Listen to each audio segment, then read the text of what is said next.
Technology, Communism, and the Brown Scare by Mencius Moldbug. It is with mixed emotions that I see the Brown Scare starting to really rise up and kick ass in my own dear field of hackerdom. The enemy at last is in view, huge, hateful, all disguise cast off. Brown Scare? Or dare I say, hashtag Brown Scare. But what else to name America's ginormous, never-ending, profoundly insane witch hunt for fascists under the bed? For there is nothing new here. At the height of the lame, doomed Red Scare, the Brown Scare was 10 times bigger. You may think it was difficult making a living as a communist screenwriter in 1954. It was a lot easier than being a fascist screenwriter, or even an anti-communist screenwriter. Same thing, right? And as any pathetic last shreds of real opposition shrink and die off, the scare only grows. That's how the winners play it. That's just how the permanent revolution rolls. Not that valiant philosophical efforts haven't been made, such as Speech and Consequences by a Popat, to distinguish between witch hunts and witch hunts.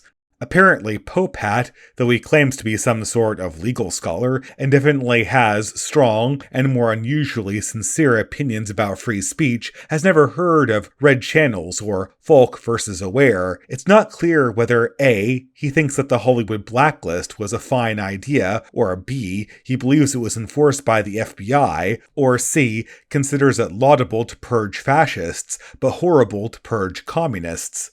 It is also wonderful to see the enormous cognitive load which besets the liberal mind when asked to decide whether it's the underdog or the overdog. All the CPUs max out, the fan goes crazy, and the case could cook an egg. The whole post is worth reading. In the author's own humble words, it's the very image of positive, ambiguous, thoughtful, inclusive, curious, empathetic, and self-aware writing. Memo to Popat. Most of what we call McCarthyism was a matter of social consequences. Besides, the social consequences work for one and only one reason. There's an iron fist in the velvet glove. Being sued for disrespecting a privileged class, a protected class, is not in any way a social consequence, but rather a political one. Hey, while we're chatting, could you remind me exactly how Warren Court jurisprudence derived protected class from equal protection under the law? I know the theory, actually, but it would be fun to see you explain it. Of course, ain't nothing new here. For quite some time in America, it's been illegal to employ racists, sexists, and fascists, and mandatory to employ a precisely calibrated percentage of women, workers, and peasants. Because America is a free country, and that's what freedom means. But technology, defined broadly as anything new and cool that happens in California, has been in practice exempt from these restrictions. The elite, especially a productive elite, always enjoys a special level of tolerance. I only asked a Googler which population from his unscientific experience alone does Google employ more of, African Americans or Serbs? You must be joking, he said. Google, of course, claims that the fact it would rather hire out of East Bosnia than East Palo Alto to be a competitive trade secret. Well, I suppose. Curious enough, Apple, Yahoo, and Oracle share the same secret. Is it a secret to you? It's not a secret to me. You know, Goog, once you start lying, there's really no end to it. For one thing, even if your enemies ignore lying, defensive evasion, and other telltale beta behaviors, they still own you. They've just decided not to eat you just yet, maybe in the hopes that you're still getting fatter. So in a way, I actually like to see the hashtag Brown Scare getting big in Silicon Valley, because I think there's a lot of potential for opposing it here. A lot of wasted potential, which will probably remain wasted, but why not try, right? Dear fellow geeks, there's no need to get purged. Your predator, though powerful, is not complicated, and not that hard to hack if you're careful. Indeed, properly organized, you may even be able to overcome him. It's actually not hard to explain the Brown Scare. Like all witch hunts, it's built on a conspiracy theory. The Red Scare was based on a conspiracy theory too, but at least it was a real conspiracy with real witches, 2 of whom were my father's parents, the nicest people on earth as people. I like to think of them not as worshipping Stalin, but worshipping what they thought Stalin was. Moreover, the Red Scare was largely a demotic, or peasant phenomenon, to which the American governing intellectual classes were, for obvious reasons, immune. Because power works and culture is downstream from politics, real politics at least, the Red Scare soon faded into a joke. As a mainstream conspiracy theory, fully in the institutional saddle, the Brown Scare is far greater and more terrifying. Unfortunately, no central statistics are kept, but I wouldn't be surprised if every day in America, more racists, fascists, and sexists are detected, purged, and destroyed than all the screenwriters who'd ever had to prosper under pseudonyms in the 1950s. Indeed, it's not an exaggeration to say that hundreds of thousands of Americans, perhaps even 1 million, are employed in one arm or another of this ideological apparatus. Cleaning it up will require a genuine cultural revolution, or a cultural reaction anyway. Hey Americans, I'm ready when you are. The logic of the witch hunter is simple. It has hardly changed since Matthew Hopkins' day. The first requirement is to invert the reality of power. Power, at its most basic level, is the power to harm or destroy other human beings. The obvious reality is that witch hunters gang up and destroy witches, whereas witches are never ever seen ganging up and destroying witch hunters. By this test alone, we can see that the conspiracy is imaginary, Brown Scare rather than real Red Scare.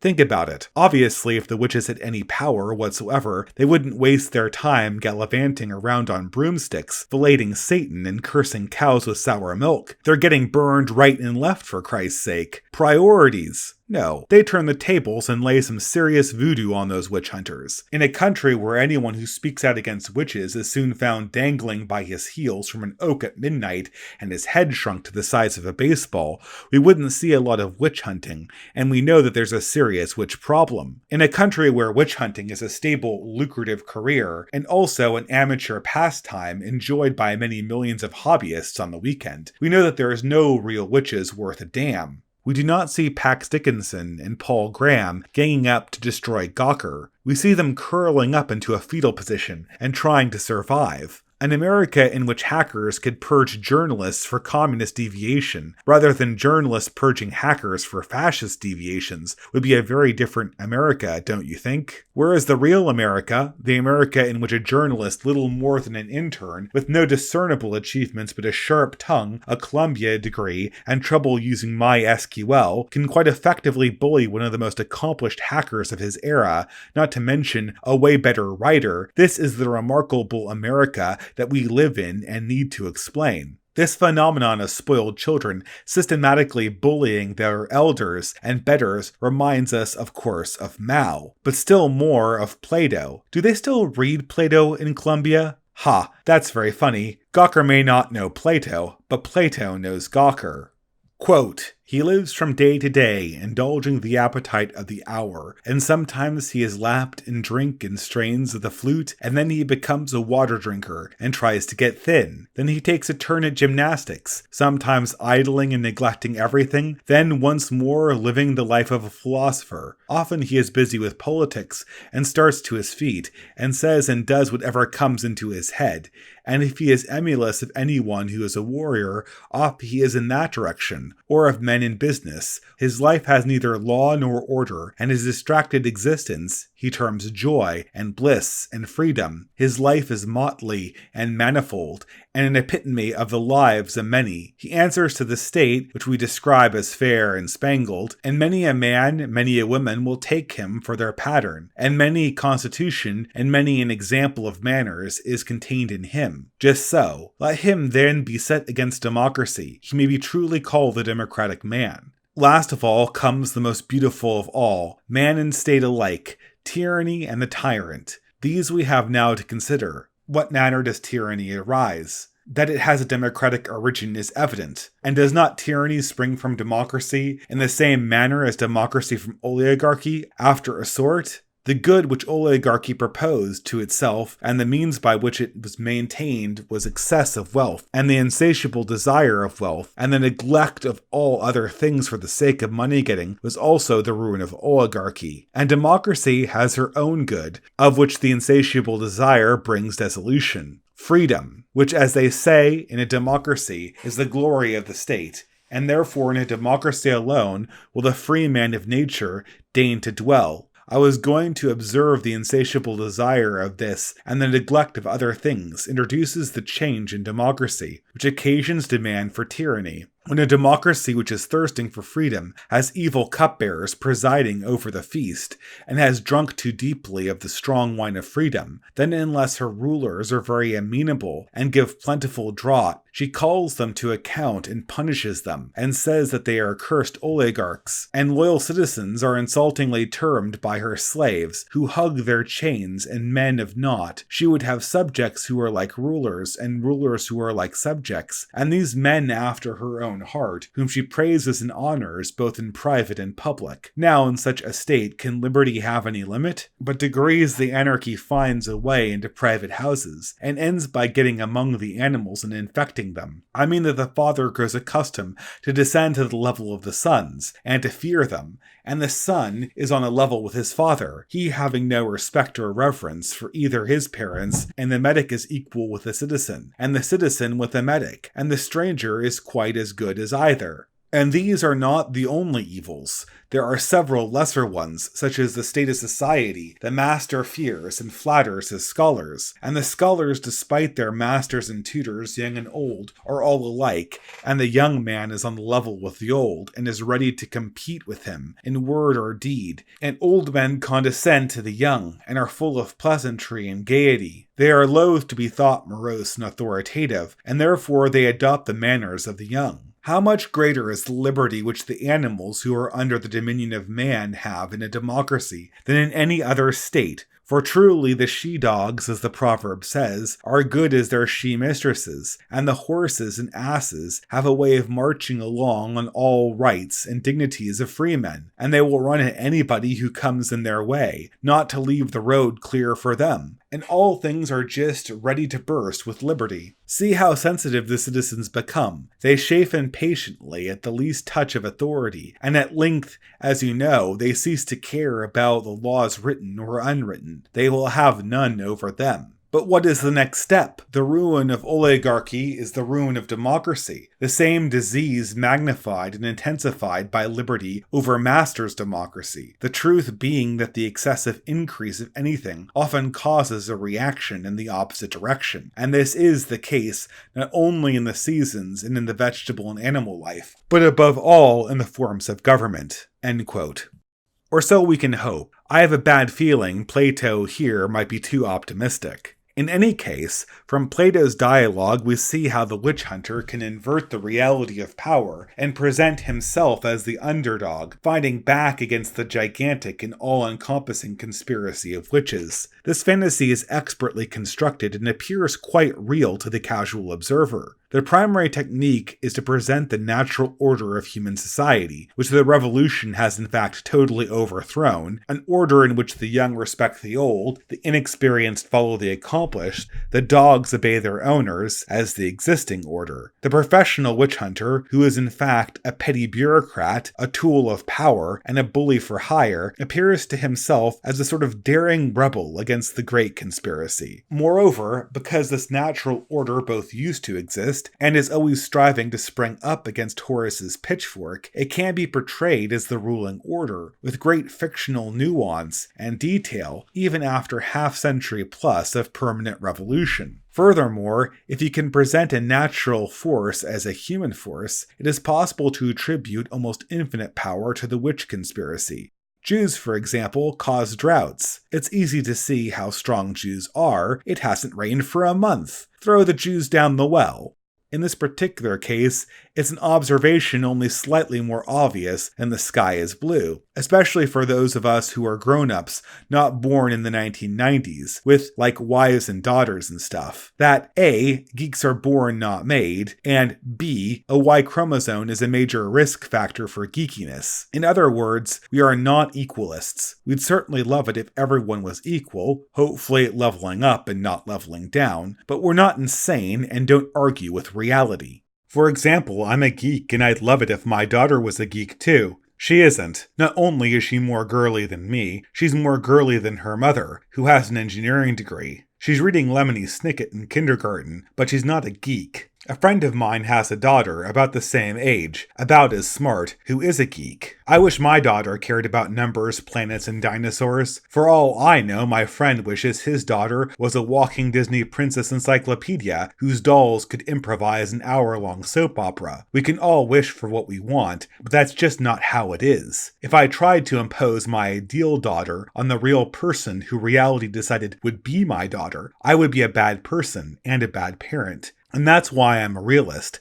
not an equalist. When the Witchfinder can attribute the consequences of meteorology, biology, or any other department of reality to a human conspiracy, there is no limit to the proto-divine authority which the witch cabal then assumes. To rebel against it seems almost as daring and as hopeless as a rebellion against God himself. How romantic, how empowering. Smash the great conspiracy of differentness, without which we would all be gloriously the same. Throw the Jew down the well. A great technique, but like all propaganda methods, it wears off. Most people of the time, especially in an old, worn-out post-democracy like our own, are extremely tired of politics, political philosophy, conspiracy theories, and the like. It's not exactly that they disagree with the party line, but it no longer excites them. It still excites a ruling minority, of course, and quite vociferously indeed. The Gawker comment threads, like those of every other party line board, are full of amateur bullies who derive great apparent pleasure,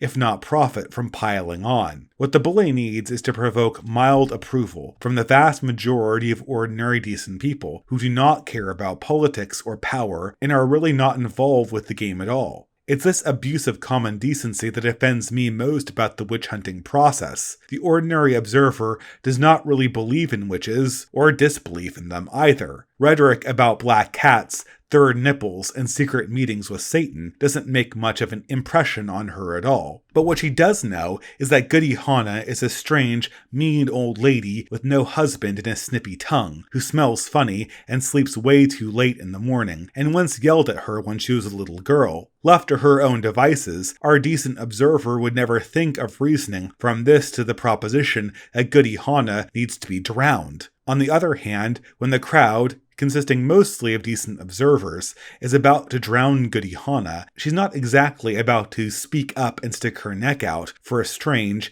mean old lady with no husband and a snippy tongue. That no one speaks up, of course, is no more and no less than what the witch-finders need. Clearly everyone should be nice, and no one should have a snippy tongue. We often hear the word offensive. What is an offensive person? In a word, an asshole. Everyone who hears this word, including Popat, especially Popat, should stop and think, is it illegal to be an asshole? If so, why should it be illegal to be an asshole? If not, why should it not be illegal to be an asshole? Curiously, 2,000 years before anyone had even heard of a microaggression, a bunch of old white guys called the Romans considered this issue and concluded de minimis non curat lex. Literally, the law does not concern itself with trifles. Or metaphorically, no. No, it is not, and no, it should not be illegal to be an asshole. Think about the logic of a world in which it's illegal to be an asshole, or at least in which one is liable for being an asshole. Anyone could sue anyone else at any time for being an asshole. In this world, you dick isn't an insult,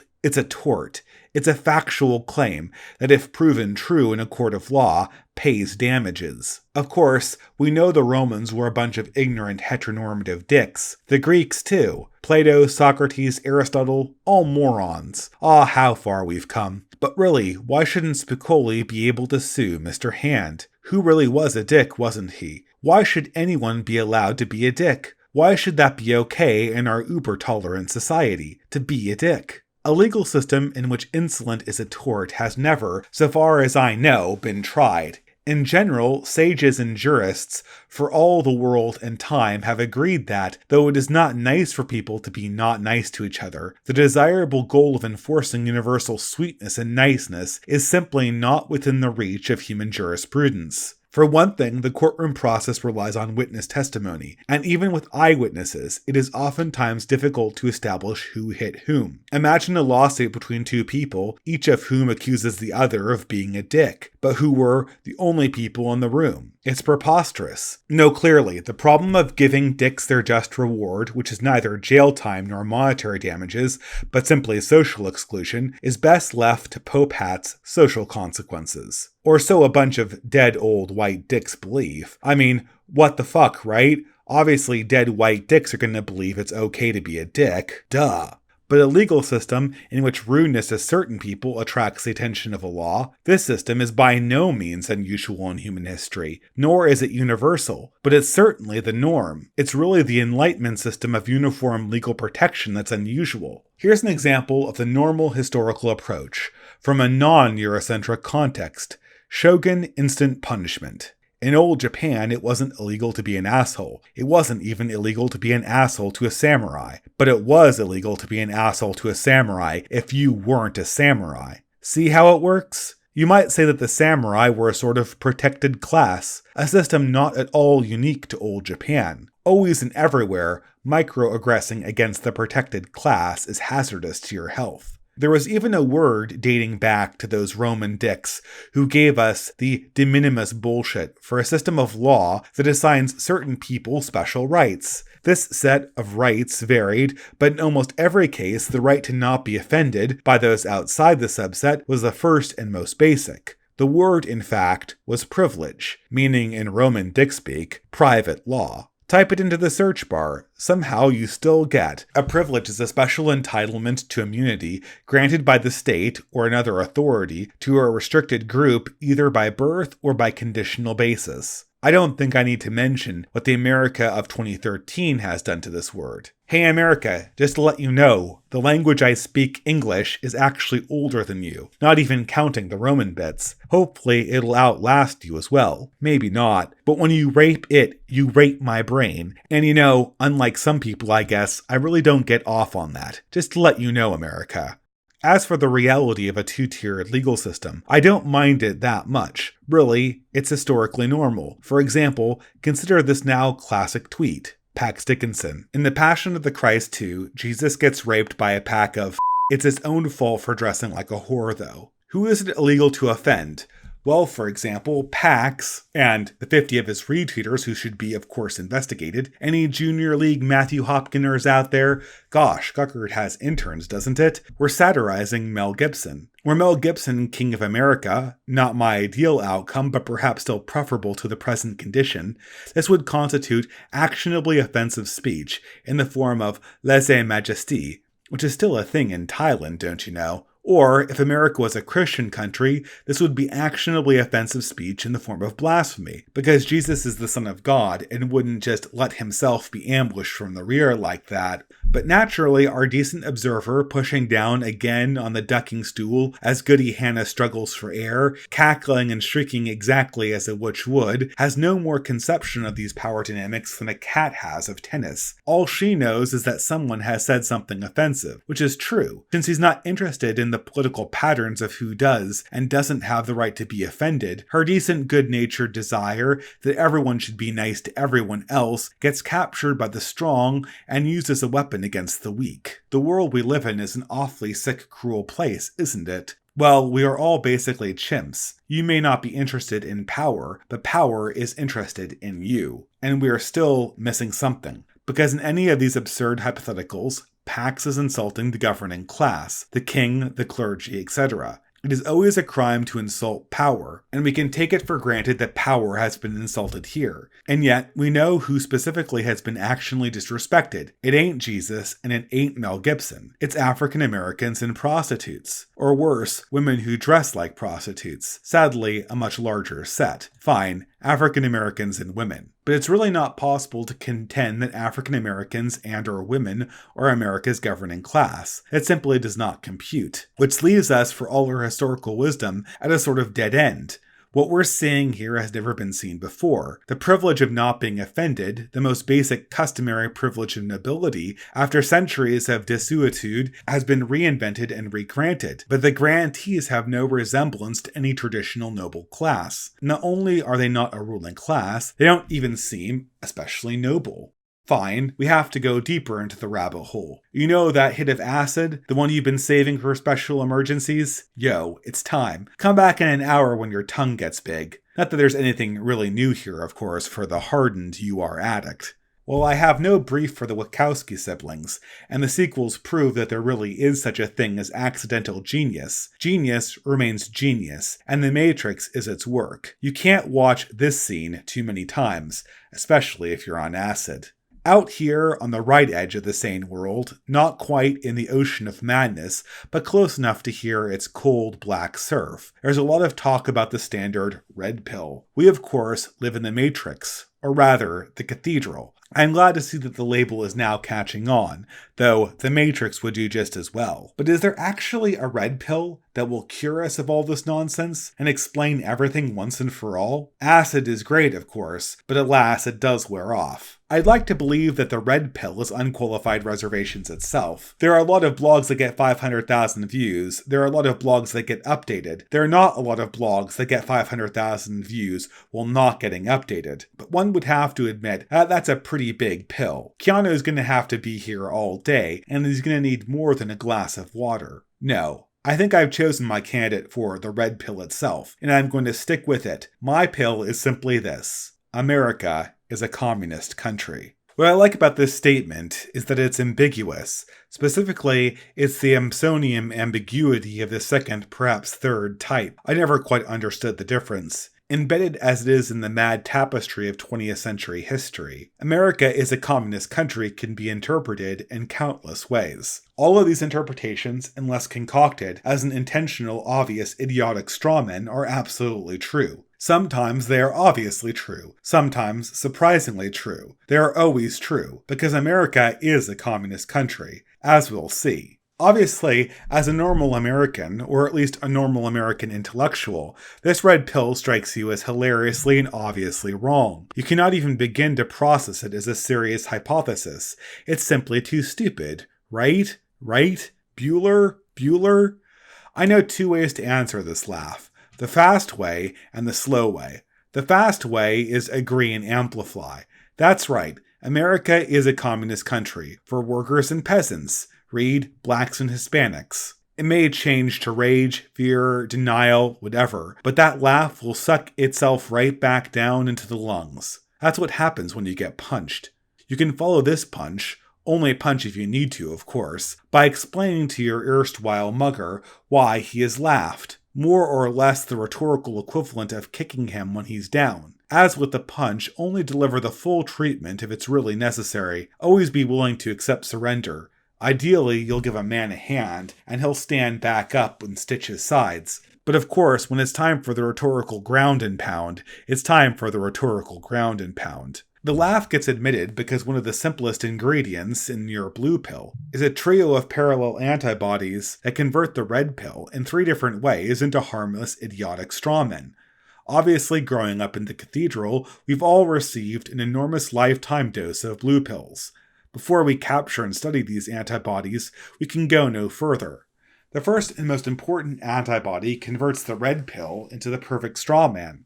America is a capital C communist country. Note the capital C. Generally, the majuscule proper noun implies not the general idea of communism, but the specific entity that was the CPSU, and its various satellite organs, such as the CPUSA. Hence today we read, America is secretly ruled from a Faraday cage under the White House by KGB Colonel Boris Borislav, who sometimes emerges in blackface to appear as Barack Obama. For example, Nazi Germany was a fascist country, but Nazi Germany wasn't a capital F fascist country. Nazi Germany was a fascist country because Hitler's political system was generally similar to Mussolini's, but Nazi Germany wasn't a capital F fascist country because Hitler wasn't a secret agent secretly working for Mussolini. Get it? Come on, of course you get it. With a small f, our sign signifies a political system, ideology, or a movement by its objective characteristics. With the big F, it signifies a political party, organization, or regime by its nominal identity. You might find it hard to generalize this distinction to an earlier letter in the alphabet if you are stupid or haven't taken any semiotics classes. Otherwise, it ought to be easy to see that every capital C communist is a communist, adherent of a political system, ideology, or a movement. Not every communist is a capital C communist, card-carrying disciple of Moscow. I mean, duh. This narrative of international subversion is the most effective kind of propaganda strawman, a strawman that you can actually get your adversary to adopt. An essential nationalist and utterly misguided interpretation of the communist menace was the staple of the American right for the entire 20th century. Indeed, it still sells books. Not bad books, but never perfect. Historically, the subversion narrative of classic anti-communism is ridiculous as applied after 1989. Generally wrong as applied after 1945, accurate in a sense between 1933 and 1945, but still generally misleading. Alger Hiss is not Aldrich Ames, broadly speaking. The Americans involved with the Soviet security apparatus during the FDR period, including most likely FDR himself, saw themselves correctly as the senior rather than the junior parties in the relationship, and considered their actions, though technically unlawful, unofficially authorized, and the highest form of patriotic spirit. The basic problem with the outsider agitator commie subversion narrative is that it's way too optimistic. Were communism some kind of exotic pest, it would be easy to eradicate. Perhaps we could find some kind of microscopic wasp that kept it in check from its strange homeland. Indeed, the unusual pattern with an invasive species is that the resistance to it is strongest in its actual homeland. For example, when we look at John Reed's short dramatic life, we see several epidemiological hypotheses. Pick one. A. The Russian and Mexican revolutions have no connection. Similarities are coincidental. B. There is one revolution, inherently Russian. It spread through America to Mexico. C. There is one revolution, inherently Mexican. It spread through America to Russia. D. The Russian and Mexican revolutions are connected via somewhere else. Maybe Brazil. E. Communism is as American as apple pie.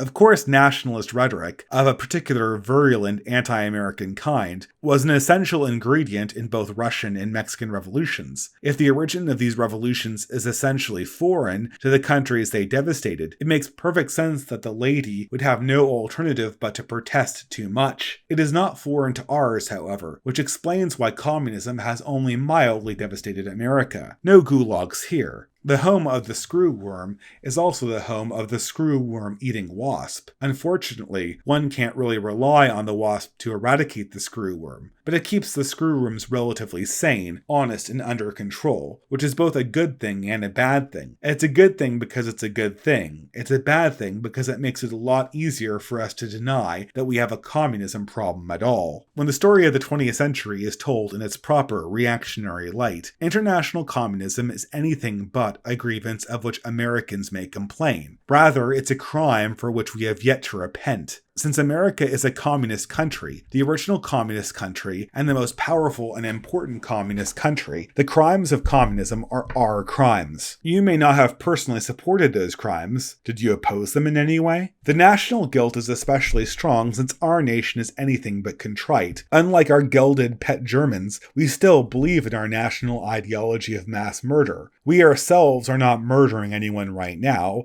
at least not on a very large scale, but we did in the past, and we still believe the same beliefs that made us accessories, before and after the fact, to the Soviet atrocities on an epic scale. If the 20th century taught us anything, it taught us that it's not just the triggerman who's responsible for the political murders. The Schreibtischtater also has his place in the dock, and behind him stands the howling mob. And Mission to Moscow was no flop. Your grandparents watched it, and laughed and clapped. Across the Atlantic they were laughing and clapping to Jude Seuss, Man is Caliban everywhere, Consider one of America's most revered 20th century writers. I mean, of course, Ezra Pound. No, I don't. I mean Ernest Hemingway. According to George Plimpton, Hemingway liked to have a few daiquiris and then go watch Che mow down political prisoners with a machine gun. Hem and Che both remain cult heroes worshipped by cool people everywhere. Hey, what national guilt? It's all cool, right? Heck, if the Nazis had pulled it out, we'd all be wearing Reinhard Heydrich t-shirts instead. Power, victorious power at least, is always and everywhere adored. Its crimes? Well, the winner always has some good excuse. Who will ever be prosecuted for Allied war crimes? What war crimes? Bueller? Cured of that antibody yet? There's a second one. America is a communist country is trivially translated, certainly if you're a communist, and we're all communists, to, in communist jargon, America has achieved communism. Achieved? Who said anything about achieved? The Soviet Union was a communist country, right? Did it achieve communism? Did it even claim to have achieved communism? Of course not. Obviously, a communist believes that when communism is achieved, social, political, and economic equality will be achieved. In the Soviet Union, there was enormous social, political, and economic inequality. In America, there are enormous social, political, and economic inequalities. Of these inequalities, a communist would say, with Boxer, we must work harder. An anti-communist would say, of course you can't achieve these goals. Communism creates enormous destruction while failing to advance towards its ever-stated goals. That's kind of why communism sucks so much. Moreover, it would seem obvious that, by taking the stance not that the failure to achieve communism means that communism doesn't work, but the stance that the failure to achieve communism means that we haven't worked hard enough to achieve communism, you may not have chosen the best counter-argument against an anti-communist who irrationally persists in calling you a communist. Yes, America, the homeland and sole remaining capital of communism, is also the nation of hedge fund billionaires in the Hamptons. Actually, if you look closely, you'll see that for every libertarian billionaire, there are 10 progressive ones, with about 20 times as much money. But hypocrisy, too, is as American as apple pie. But probably the most sophisticated antibody to America is a communist country is the dualist interpretation of communism. The dualist believes that there are two kinds of leftism in the 20th century. Moderate liberalism, which is meek and mild as a spring lamb and wants nothing more than to rectify social injustice. And radical communism, a criminal deviation which sullies the name of moderates by, murdering hundreds of millions of people. This antibody is easily recognized as the logician's friend, No True Scotsman. No True Scotsman would massacre political prisoners. If Scotsmen are found massacring political prisoners, they are found not to be true Scotsmen. The fallacy is subtle. It is fallacious only because the distinction is manufactured as a consequence of the test. For example, if we discovered that Highland Scots committed massacres and Lowland Scots did not, it would not be no true Scotsman, because the Highland-Lowland distinction exists objectively prior to the massacre-no massacre distinction.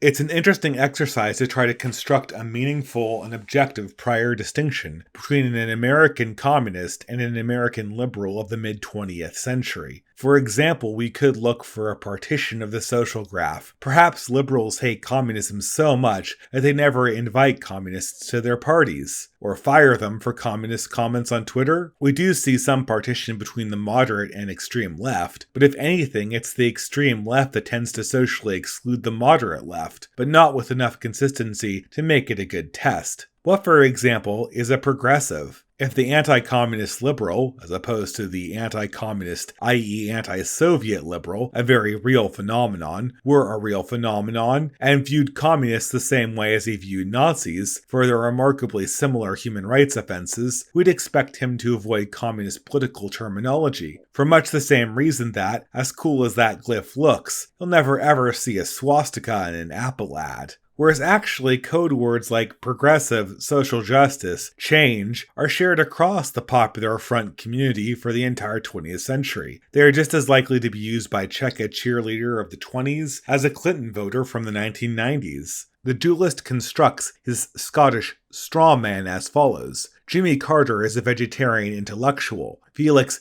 Dzerzhinsky was a cold-blooded killer. Therefore, it is absurd to refer to both using the same label. For the same reason, it is absurd to imagine Jimmy Carter snuffing out kulaks and reactionaries with a bullet in the nape of the neck. Thus we create two categories of progressive: the nice progressive, who sounds like NPR, and the nasty progressive, with a big Slavic growl. And thus, since communist means nasty progressive, and there are no executions of dissidents, and hence no nasty progressives in America, it is absurd to consider America as a communist country. True. On the other hand, it is absurd to imagine Rudolf Hess, a rather Carter-like personality, shooting anything larger than a rabbit. No doubt if the Nazis had won the war, the whole Holocaust thing would have been considered an unfortunate but understandable aberration of Himmler and Heydrich. Hitler never put it in writing, very much for this purpose. No true Nazi would do any such thing. And indeed, most Nazis never hurt a single Jew, and nonetheless it does not seem illogical to maintain a monist interpretation of both Nazism and fascism, which does not separate fascists or Nazis into nice and naughty camps, and exculpate the former for the crimes of the latter. Indeed, much good ink is shed over the guilt of the innocent, gullible Hitler voter, who never even heard of Auschwitz, much less approved of it. But guilty he remains, eh?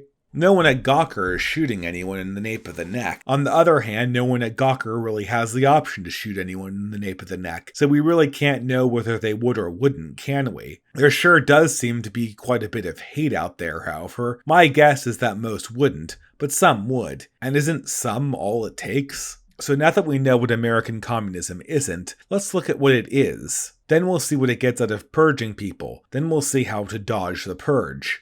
Of course, communism is an ambiguous term, and we can define it in any way.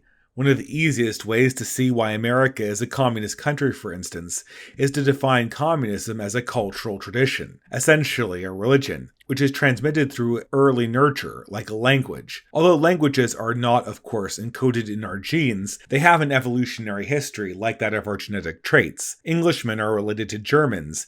English is related to German. Language and dialect diversity hasn't done well in the 20th century, but political and cultural traditions have taken the biggest hit of all. Both worldwide and in America, the set of belief systems is far narrower in 2013 than in 1913. Broadcast technology kind of does that. Political and military developments have, of course, played a role as well. What this means is that if you look for Americans in 1913 who have some basic worldview of ordinary American college students in 2013, you can find them. But you can't find a lot of them. The cultural mainstream of 2013 is not descendant from the cultural mainstream of 1913, most of whose traditions are entirely extinct. Rather, it is descended from a very small cultural aristocracy in 1913, whose bizarre, shocking, decadent tropes and behaviors are confined almost entirely to exclusive upper-crust circles found only in places such as Harvard and Greenwich Village. What were these people called? By themselves and others. Communists, generally, though when they wanted to confuse outsiders, they said progressives, and still do. By poking at this paper-thin euphemism, or any of its friends, radical, activist, and 1,000 like it is red-baiting, and just not done. You've got to respect the Kafabe. For example, my favorite example of cultural ancestry, Aristo-American, is Thomas Wentworth Higginson. Higginson is best known for discovering Emily Dickinson, which may have been the only good deed he did. But as a young man, he made pioneering strides in terrorist finance as a member of the Secret Six. If you've got your balls groped at an airport, it's because America isn't your country. It's John Brown's country. You just live here. In the 1890s, he worked hard to promote revolution in Russia. Some friends Russia had, and as an old American man, Higginson helped Jack London and Upton Sinclair start the Intercollegiate Socialist Society, which later became the awesomely named League for Industrial Democracy, which really should have been a band, or at least a nightclub, which began the SES, which begat Barack H. Obama. Clearly, this is the authentic American tradition, unbroken and unchallenged, except no substitutes. And in fact, you can go to Google and read TW's writings and observe for the most part that it's fresh as a daisy and could be read on NPR tomorrow without shocking or even surprising anyone. In short, this is who we are. Of course, we can go back to No Truth Scotsman or any other fallacies and argue that there is some sort of transcendental difference between socialist and communist, but really, why bother? It's just obvious that we're all communists now. But what is communism? A tradition, sure, but what is in the tradition? Why does it work? Why does it rule? In the terminology of the father of modern political science, Gaetano Mosca, communism is a political formula, a pattern of thinking that helps the subject support the organized minority that governs him. Typically, a modern political formula allows the subject to feel a sense of political power that convinces him that he is, in a sense, part of the ruling minority, whether he is or not, usually not. Since human beings are in fact great apes in the chimp lineage, they are political animals evolved to succeed in hierarchically ruled tribes. Feeling powerful is deeply satisfying. Communism works because it solves this problem more effectively than any other political formula in wide distribution today. When it comes to the formal governance process proper, of course, few are actually in the loop. Just as pornography can stimulate the human sex drive without producing any actual sex, democracy can stimulate the human power drive without providing any actual power. One of the problems with American democracy today is that it's far too constant. It's like a single page ripped out of Playboy, pinned up in your prison cell. 50 years ago, it was enthralling, even though your forebrain may have known that it was meaningless. But eventually, even your hindbrain figures out that it's just a piece of paper, and it sure doesn't help that your forebrain knows that the real lady in the picture, while real and actually female, is actually on Social Security now. Witch hunting, on a purely informal basis, popets, social consequences, scratches the political itch perfectly, because of course, here is actual power. The power to harm other human beings, being exercised by ordinary people who are not mysterious DC bureaucrats. Never ever understate how fun it is just to chimp out for a minute. If you mock it, it's because you never had a chance to be part of the mob. You can condemn it as vile, base, which of course it is, and a human passion as well, but we are all really Caliban. But we have an angelic nature too, and our angelic forebrains need a cover story, while the chimp hindbrain is busy biting off toes and testicles. Pure sadism is enough for the id, it's not enough for the ego. This is why we need communism. And what is communism as a political formula? Perhaps we can define it with a nice 20th century social science jargon edge, as non-empathetic altruism, or for a sharper pejorative edge, callous altruism. What is callous altruism? Well, altruism itself is a piece of 20th century jargon. We could contrast it with the original word for the same thing, obviously too Christian to prosper in our age, charity. When we say charity, of course, we think of empathic altruism. When we think of charity, we think not just of helping others, but of helping others whom we know and love, for whom we feel a genuine unforged emotional connection, for whom we feel, in a word, empathy. Understandably, these people tend to be those who are socially close to us. If not people we already know, they are people we would easily befriend if we met them. Dickens, no stranger to genuine empathy, had a term for non-empathic altruism. He called it telescopic philanthropy. Who is Peter Singer, Miss Jellyby with tenure? So, for example, in classic Bolshevik communism, who is the revolution for? The workers and peasants. But in classic Bolshevik communism, who actually makes the revolution? Basically nobles, Lenin, and Jews, Trotsky. To wit, the groups in Russian society who are in fact most distant, emotionally, culturally, socially, from actual workers and peasants. Similarly, the most passionate anti-racists in America are all to be found in early September at Burning Man. Everyone at Burning Man, with hardly an exception, is highly altruistic towards African Americans. But, to within an epsilon, there are no African Americans at Burning Man. But wait, why is this wrong? What's wrong with non-empathic altruism? What does it matter to the people being helped if the brains of their helpers genuinely light up in the love lobe or not? Loved or not, they're still being helped, right? Or are they? How'd the whole Soviet thing work out for the workers and peasants? Heck, for the last 50 years, one of the central purposes of American political life has been advancing the African American community. And over the last 5 decades, what has happened to the African American community? I'll tell you one thing, in every major city in America, there's a burnt-out feral ghetto, which 50 years ago was a thriving black business district. On the other hand, there's a street in that ghetto named after Dr. Martin Luther King. So there's that. And since we mentioned Miss Jellyby, what exactly has a century of telescopic philanthropy done for Africa?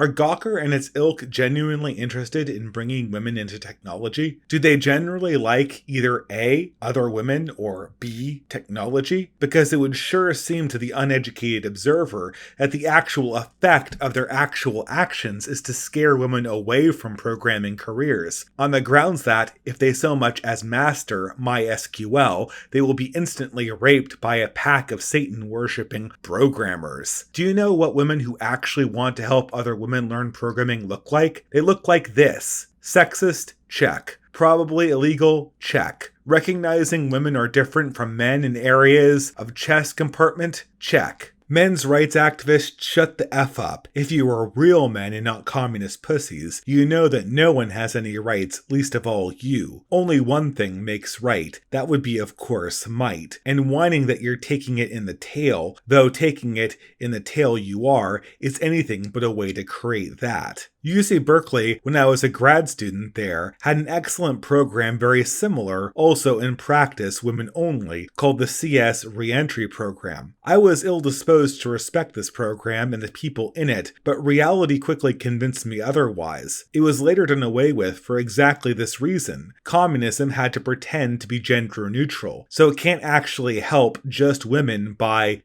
helping women. That would involve appreciating women for what they are, which is obviously illegal in a communist country. Similarly, once while decoding a Victorian book, I told my daughter that in old days, many girls went to school where there were no boys. She looked at me as though I'd told her that in the old days, the whole world was made out of chocolate. Can men be assholes to women? Can women be assholes to men? Well, actually, it's usually men who are assholes and women who are bitches, though not without exceptions. But broadly speaking, can everyone be assholes to everyone else? They can, and they are. And if you're genuinely mentoring a younger person with genuine empathy and genuine interest in their genuine success, what you can say in every case is, life is full of assholes. When someone is an asshole, or a bitch to you, ignore him and have as little to do with him as possible. Once you learn to recognize the distinction between empathic and non-empathic altruism, you see it everywhere. Empathic altruism, charity, is simply good. Non-empathic altruism, communism, is simply evil. There's not a whole lot of gray area between good and evil. Evil motivations can, certainly, by coincidence, produce good results, but this is an accident which has little or nothing to do with the supposed good intentions. Consider our late lamented Arab Spring, a true spring surprise that is creeping closer and closer to having killed 1 million people. As Stalin said, of course, 1 million people is just a statistic. You need a visual. I like to work with Olympic swimming pools full of blood. Why did the Arab Spring happen? It happened because our dear State Department incited revolutions across the Arab world. Why did the State Department incite revolutions across the Arab world? They did it with the full-throated approval of the American people. All the American people from left to right. As far as I can recall, UR and David Goldman were the only two pundits condemning this enormous crime, which has produced exactly the results we expected. And what were the American people thinking? They were in a pure state of callous altruism. They thought, we'll help our little brown Arab brothers by supporting them in their enlightened democratic revolution. Miss Jellyby could not have expressed it better. When you're motivated by genuine charity, and your charitable efforts backfire and actually harm the recipient of your help, you feel guilt and sorrow like nothing else. You're a witness to a horrific motorcycle accident. You run over to the man on the ground, pull his helmet off, hug him and give him CPR. Unfortunately, he would have been fine, except that you just severed his spinal cord. How do you feel? Is your reaction, oh well, at least I tried? How did the American people react when their Arab experiment didn't go very well? I'll tell you exactly how they reacted. Oh well, at least we tried, and then they changed the channel. That's what's wrong with callous altruism. Of course, I'll be guilty of the same crime myself if I harp on too much on the women and minorities hit hardest line. What's really wrong with callous altruism? It's a damn lie. That's what's wrong with it. It steals charity's good name and makes randroids condemn charity and communism in the same breath. And all for stupid political power with which it does nothing. I'm a grown-up and I don't need political formulas. Order me to respect the party. I'll respect the party. I'll tell you what the real emotion behind the Arab Spring was. Actually, Beavis can tell you better. Fire! Fire! Fire! Fire! Fire is cool, said Beavis. Fire is indeed cool. Americans were bored and needed some better CNN. They wanted to see shit burn. Shit burned and is still burning, which was cool. So they got what they wanted, not too different from the crowd in the Colosseum, just less honest about how they satisfy their very simple chimp human needs. And it's not just sadism that motivates callous altruism. Another source of venal satisfaction is when you help people, or appear to help them, you become a patron. You gain ownership over them. When you help overthrow the dictator of Egypt, for example, you become, in a sense, the new government of Egypt. The old dictator was a strong man. The new dictator is a weak man, because he owes his job to somebody else. That someone is you, the collective you, but you nonetheless. If you decide you don't like your weak man, it's easy to find another weak man. The fear that someone somewhere is exercising power over someone else is one of the most basic cues of the callous altruist mentality. Let me kill the master and free the slave. Out of altruism, not sadism or ambition, of course. My hands are pure. But slavery is simply dependence, and the default state of the newly freed slave is to be dependent on his new master, you, because you kill the old master. So your sadism itch is scratched because you get to kill, and your ambition itch is scratched because you become a slave master. A slave master? You may not tell your dependent what to do all day, but if you pay him to do nothing, he's still your slave. You may not ask him to work today, but you could tomorrow. He would have to obey your commands or starve. In other words, he's a slave. And of course, there's one thing you've surely bought: his vote. When Higginson and his friends tried this experiment in the 1860s, roughly a fourth of the slaves died as a consequence of the operation, not to mention all of the other people killed. Naturally, since America is a communist party, this episode, which might under other regimes be viewed as an outbreak of mass criminal insanity, is considered one of the most glorious in our nation's glorious history. And this is why you don't want to be part of the lynch mob. Even if you think there aren't enough women programmers, and there should be more, it is not your forebrain that lusts for power, it's your hindbrain. Forebrain must control hindbrain. As for the mob's victims, who already understand this stuff, there's an easy way not to get purged. Don't play the fool. What is attacking you, though it seems like a frivolous phenomenon, is anything but. This is an active volcano which has claimed hundreds of millions of lives. Just firing you is a small thing for it to do. Just destroying your life, very easy. Don't mess with it. If you can avoid a fight with it, do it. And if you can't, don't be defensive. Attack. If possible, attack in depth, preemptively. What do you think I'm doing here? One of the things this evil machine is capable of, for example, is covering up hate facts, realities that embarrass it or contradict the narrative. Your goal in attacking it is to embarrass and contradict it, creating a counter-narrative that it cannot incorporate into its own entertainment product. If you succeed, you will be covered up as well, which is exactly what you want. So the purpose of your attack is not to draw attention, but to avoid attention. And finally, I have one last message for Gawker itself. At long last, bitch, have you no decency?